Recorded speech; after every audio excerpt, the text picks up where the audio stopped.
Hello and welcome to my Minesweeper speed efficiency guide. In this video, I will hopefully be making the thought of learning how to be efficient a bit more approachable and give people grounds to start going fast with this playstyle. There are ways to make small habit changes to boost efficiency, which I covered in my How to Get Faster video, but this video is going to go a bit harder on the full efficiency playstyle.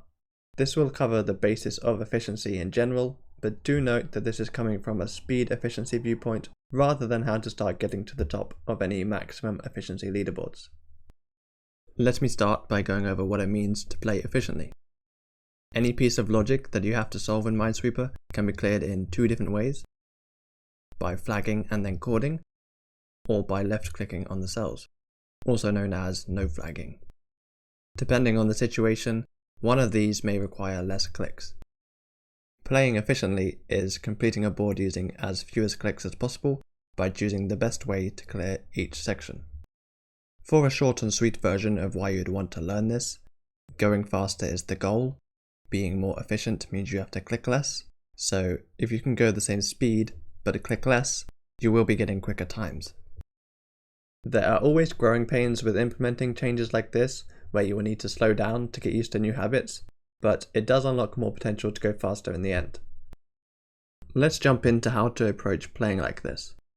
Say you're looking at a section to solve. Start with the flag style. You need to work out the flags plus the chord.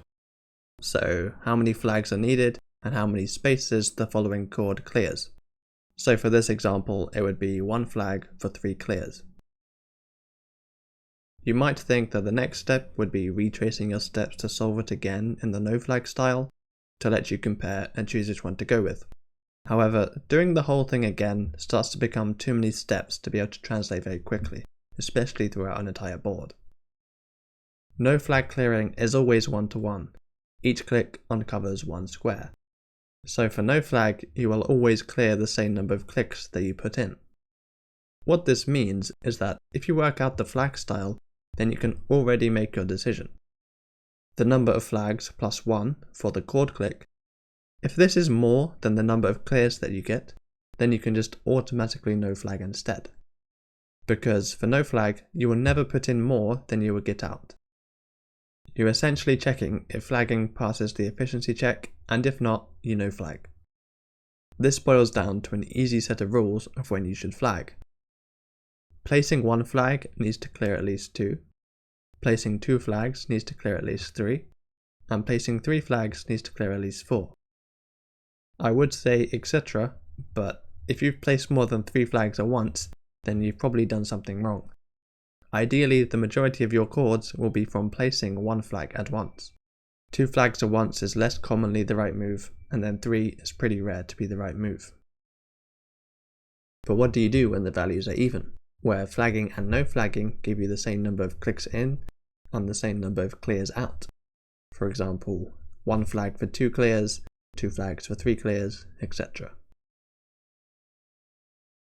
For those who want an easy way out, you can flag every time, and that would be fine.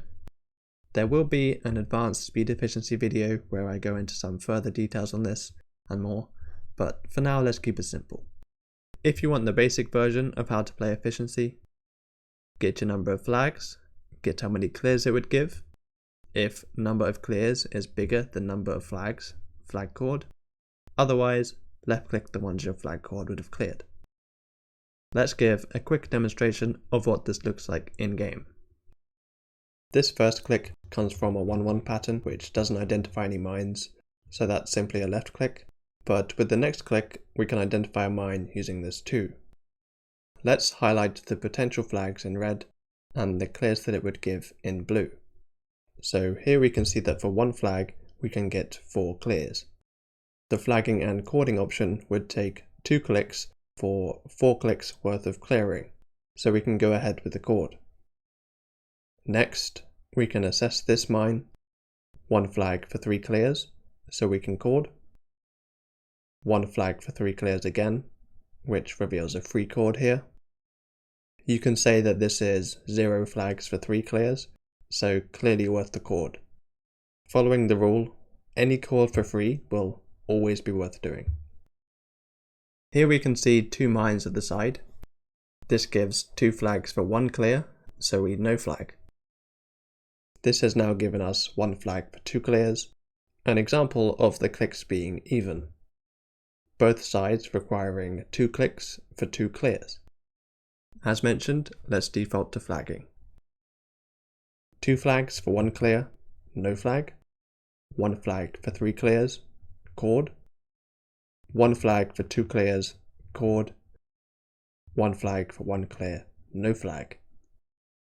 All that's left is to rinse and repeat this concept until the game is done.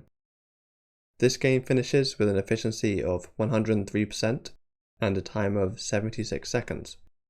But as an example game, it is by no means the limit of what you can achieve with this. I'm going to let the board play out to end the video, so all relevant links will be in the description, and thanks for watching.